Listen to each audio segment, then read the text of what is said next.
우리나라 전래동화 가운데 금도끼, 은도끼 요새도 있는지 모르겠어요. 혹시 이 이야기를 아시나요? 금도끼, 은도끼. 물에 도끼가 빠졌는데 이 도끼가 내 도끼냐? 금도끼를 보여줬어요. 그랬더니 아닙니다. 은도끼를 보여주며 이 도끼가 내 도끼냐? 아닙니다. 제 도끼는 새 도끼인데요. 아이고 기특하다. 둘 다 가져라. 뭐 이런 얘기 아닙니까?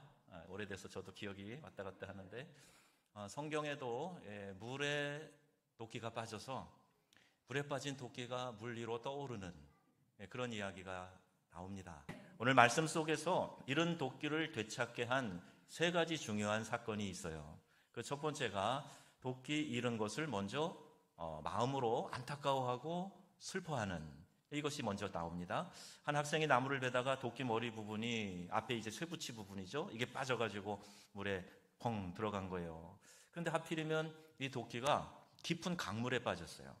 나무를 베야 하는 도끼가 물에 빠졌으니 이런 낭패가 어디에 있겠습니까? 그때 도끼를 잃어버린 학생이 어떻게 했을까요? 5절 말씀 보시면 뭐라 그랬어요?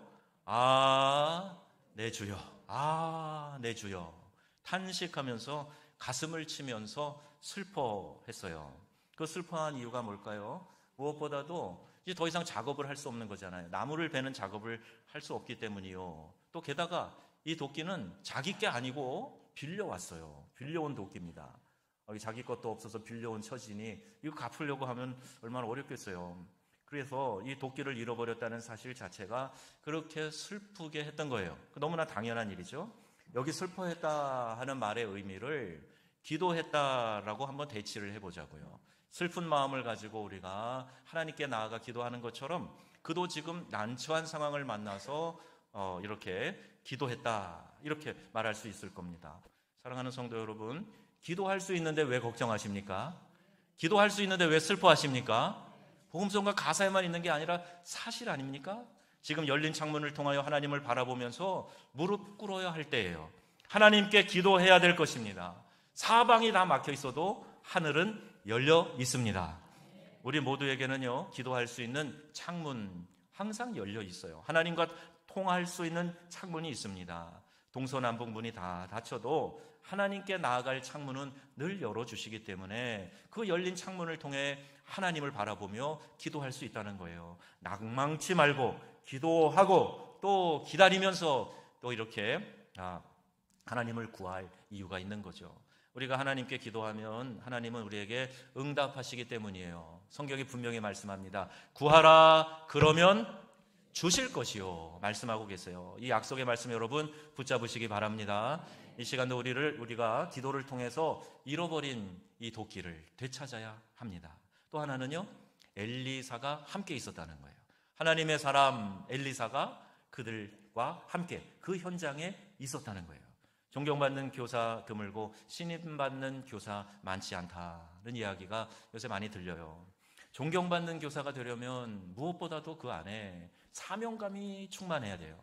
그 사명감을 가지고 사랑이 가득하고 그래야 헌신된 좋은 교사, 존경받고 사랑받는 교사 되는 것이죠. 세 번째는요, 이런 일이 있었어요. 나뭇가지를 그 물에 던집니다.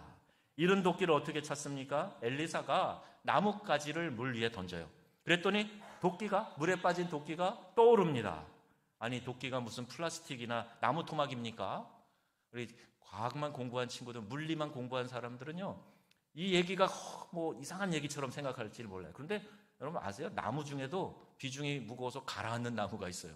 못 믿겠으면 제 방에 오세요. 제가 그 무거운 나무를 보여드릴게요. 아프리카에서 갖고 온 거. 나무도 물에 가라앉을 수도 있고요, 뜰 수도 있는데 이 모든 것들이 창조주이신 하나님의 능력 안에 다 있습니다. 나뭇가지를 물에 던졌는데 도끼가 떠올랐어요. 자, 돌보다 무거운 쇳덩어리. 이 쇳덩어리 도끼가 물 위로 어떻게 떠올랐을까? 도끼를 떠오르게 한 나뭇가지가 요술방망이입니까? 그게 아니에요. 여기 나뭇가지는요, 십자가에 달리신 예수님을 상징합니다. 성경에는 여러 예표와 상징들이 있어요. 장대 끝에 달린 구리뱀은 누구를 상징한다고요? 예수님을 상징하는 거예요. 마라의 쓴물 때문에 사람들이 먹고 하고 고통스럽고 그렇게 할 때 모세가 하나님께 기도하고 하나님이 알려진 방법은 뭐예요? 그 마라의 쓴물에 뭘 던지라고요? 역시 나뭇가지를 던지라고 그래요. 이것도 역시 십자가에 달리신 예수님 상징하는 겁니다. 사랑하는 성도 여러분, 혹시 여러분의 영적인 연장이 되는 이 도끼를 잃어버리지는 않으셨습니까? 기도와 믿음의 도끼, 사랑과 진실의 도끼, 직장과 물질, 건강과 헌신의 도끼 잃어버리지 않으셨습니까? 오늘 우리에게도 어디에서부터 잘못되었는지, 뭐가 문제인지 한번 파악을 하고 문제를 해결하는 그런 지혜와 노력이 필요한 거예요. 아닌 채 하고 여전히 갖고 있는 채 하는 것이 신앙의 위선이란 말입니다. 옛날에는 뜨거웠는데, 옛날에는 그렇게 기도가 잘 되었는데, 옛날에는 그렇게 감사하고 봉사하는 것이 즐거웠는데, 이런 마음이 드시는 분이 있습니까? 그렇다면 어디서 잃어버렸는지, 뭐가 문제인지 그걸 파악하고 능력을 회복하고 열정을 회복하고 은혜를 받아서 그리스도의 몸된 교회를 위하여 한번 아름답고 멋지게 쓰임받는 그런 헌신과 축복의 통로가 되는 우리 모두가 될 수 있기를 주님의 이름으로 축복합니다.